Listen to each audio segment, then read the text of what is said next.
विद्यार्थी मित्रांनो नमस्कार.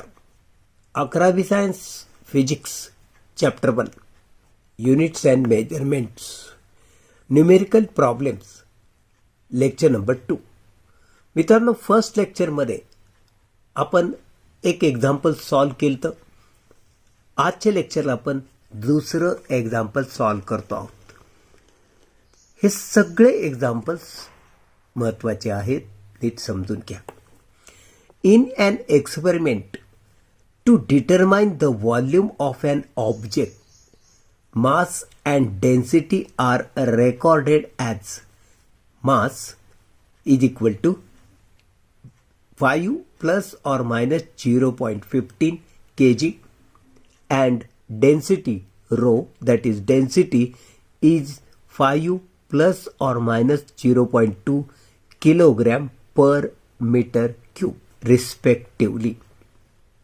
Calculate percentage error in the measurement of volume.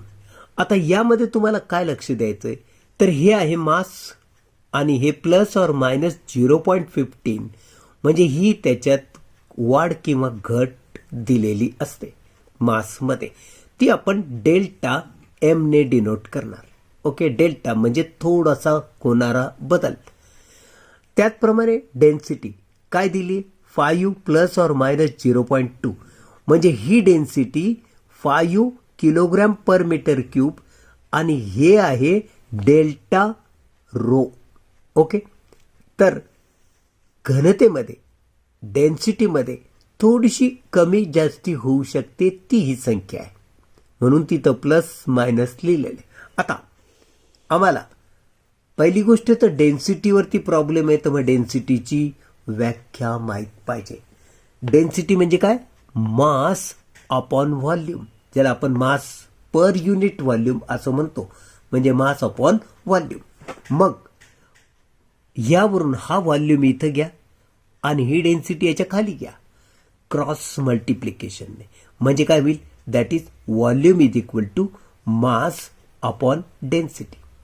कारण आपल्याला व्हॉल्यूमशी रिलेटेड क्वेश्चन विचारलेला आहे. Calculate percentage error in measurement of volume म्हटलंय आणि व्हॉल्यूम तर इथे या फॉर्म्युल्यात, म्हणून हा व्हॉल्यूम इथं करून घेतला, ही डेन्सिटी याच्या खाली घेतली, म्हणजे volume is equal to mass upon density झाली. Mass is denoted by M you know आणि density is denoted by rho you know. Okay, म्हणजे एम आणि रो. मग आता maximum percentage error in volume हे विचारले ना, ते मिळण्याचं हे सूत्र आहे. सूत्र पाठ पाहिजे. Delta m upon m plus delta rho upon rho into 100 हा फॉर्म्युला आहे. एम इज इक्वल टू काय, 5 plus or minus 0.15 this is given. Okay, मग याच्यात हा डेल्टा एम किती आहे, 0.15. हा एम आहे किती आहे, 5. ओके, त्याचप्रमाणे डेन्सिटी दॅट इज रो किती दिलेली आहे, 5 प्लस और मायनस 0.2 म्हणजे याचा अर्थ काय, ही आहे डेल्टा रो 0.5 आणि ही आहे density rho that is equal to 5. मग आता ह्या किमती 1, 2, 3, 4 इक्वेशन 1 मध्ये प्रॉपर ठिकाणी जर आपण सबस्टिट्यूट केलं तर maximum percentage error in volume formula असा होता, delta m upon m, delta m आपण 0.15 लिहिलं upon 5 plus delta rho upon rho. मग डेल्टा रो किती आलं आपलं 0.2 आणि रो किती लिहिता 5 इंटू हा 100. आता फ्रेंड्स दोन्हीकडे जर तुम्ही एलसीएम घेतला, इथं पण 5 आहे इथं पण 5 आहे म्हणजे एलसीएम 5. अशा वेळेस आपण डिनॉमिनेटरची ॲडिशन आहे, मग ती ॲडिशन तशी करणार. ती ॲडिशन किती होते, 0.15 प्लस 0.2 दॅट इज 0.35.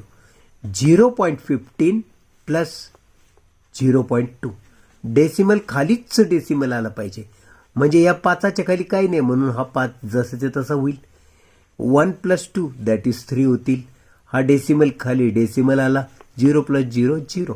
म्हणजे ही ॲडिशन आली 0.35. तर ही ॲडिशन मी केली 0.35/5.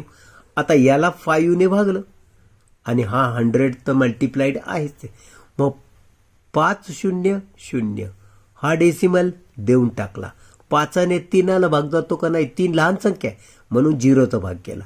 आणि मग तू म्हणशील 5 7 जा 35. भागाकार नीट समजून घे इंटू 100. आता परत या 0.7ला तू 100ने मल्टिप्लाय केलं तर कसं येईल? 007 आणि त्याच्यावरती 2 शून्य येतील. पण तुला ऑलरेडी 2 संख्येनंतर डेसिमल द्यायचं आहे शेवटून, म्हणजे हे 2 शेवटचे शून्य कट होतील आणि इथं डेसिमल येईल. पुढचे 0 ॲटोमॅटिक कट होतील. ओके, म्हणजे 0.07 इंटू 100 किती गुणाकार आला? 7 ओनली.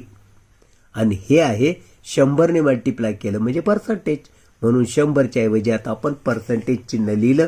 आणि अशा रीतीनं maximum percentage error in volume is 7%. Okay, तर फ्रेंड्स, आजच्या लेक्चरला आपण इथेच थांबूया. भेटूया पुढच्या लेक्चरमध्ये. तोपर्यंत मी आपला निरोप घेतो. नमस्कार.